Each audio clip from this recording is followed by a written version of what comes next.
You all have seen the book. Yeah, it's a beautiful done book. Yeah. So we have copies here. We have a very special guest with us today. Some of you know him, some of you may not.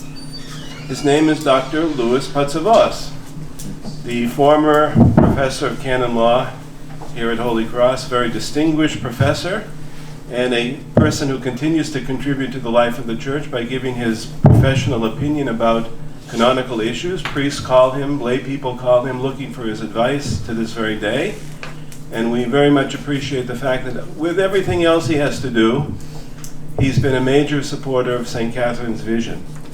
So let me kind of read the dedication. The book is dedicated to him. Louis Patsavos, Professor Emeritus of Canon Law, Holy Cross, Greek Orthodox School of Theology, Archon of the Great Church of Christ, corporate board member, faithful supporter of St. Catherine's Vision, whose prayers and wisdom better enable us to discern and cultivate our charism.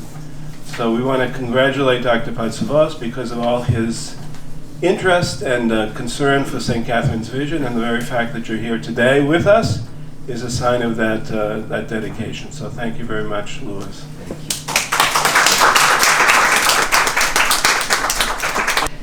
I want to thank all of you for being here. This is, I agree, a beautiful book. And every saint on the front is featured inside the book. So this is a wonderful, unique icon that's never been written before because of the saints in our book designated how the cover was to be laid out. Our book is the third in a series of 3 that Holy Cross has agreed to help us publish, and I am excited to get your feedback. It is written collaboratively and with great attention to both spiritual accountability to Christ and one another as we were writing this, as well as academic accountability. And so we hope this has been the discipline from the beginning for St. Catherine's Vision, that you will see this in this volume as well. While we're here, I'd like to introduce you to a couple of people that have changed their schedules just to come here, that have been part of our process. We have a couple of authors and at least one collaborator. We have Chaplain Nikki Sterneris. And I will ask each of them to say a word, just I want to let you know who they are now. And Father Anthony Tandilian in the 4th row over there. And Philip Halikias has been a collaborator with us since the beginning of the law. Anyway, I wrote on Saint Xenia of Rome, a 5th century woman who left home with 2 of her servants to find and serve Christ someplace in the unknown, rather than be forced into a marriage where she would be a happy Christian perhaps, but not as happy as she was as her story relates. So you must get the book to read the whole story. Okay. I want to tell you how exciting it was to collaborate with these women and to go over our writings together. So it was not just we were isolated in a room and writing on our own. So we all together did our chapters. My first was St. Mary Magdalene. The second one was St. Anna from the Testament from Luke, St. Luke's Testament with Simeon. And the third one, and I'm so excited, is a 19th century convert to Orthodoxy, Grand Duchess Elizabeth from Russia, who was also a royal. She was from the royal family. Her sister was Alexandra Romanov. And the couple of things about Grand Duchess Elizabeth that really spoke to my soul was, one, she was a convert and she bridged the East with the West during her life. The second and the most important thing is that she was a chaplain. And after her husband died, she opened a convent. She was a nun. She became a nun. And in that, she had a whole complex of buildings, and one was a hospital. and she took care of the soldiers. Of course, it was during the Bolshevik Revolution, 1917. And she took care of the soldiers, the children that were starving, and she was what can I say? She was a Renaissance woman. Its story is as it says on the title, stretching the boundaries of forgiveness. Forgiveness is something very difficult thing to do, because when you forgive somebody, you ultimately make yourself vulnerable.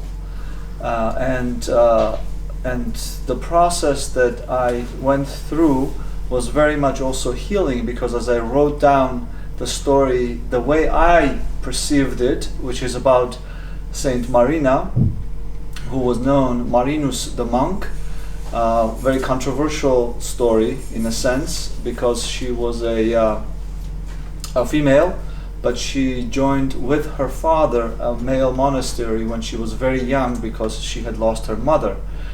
And later on she was accused in impregnating a woman, and she was kicked out of the monastery because of that, and she suffered 10 years or more until finally she found forgiveness to return to the monastery, and her mystery was revealed only after her death.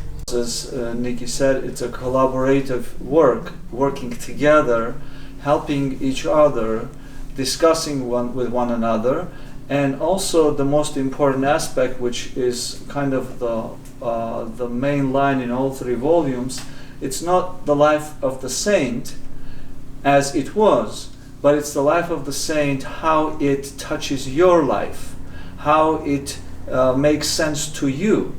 And the reason I wrote this was kind of an accidental thing, why I chose it.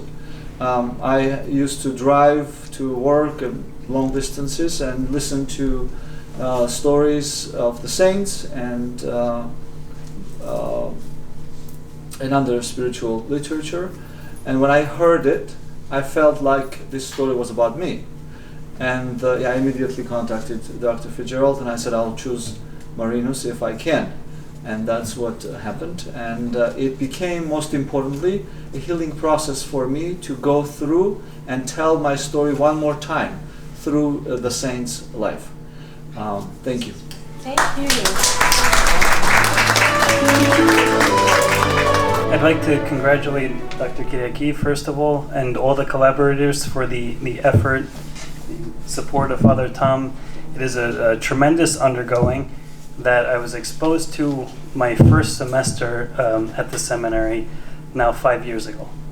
And it was inspirational to me throughout my time at seminary to see the work done by SaintCatherine'sVision, which I wish was more well known in the Orthodox world, because it's such a gem that I was fortunate to be exposed to.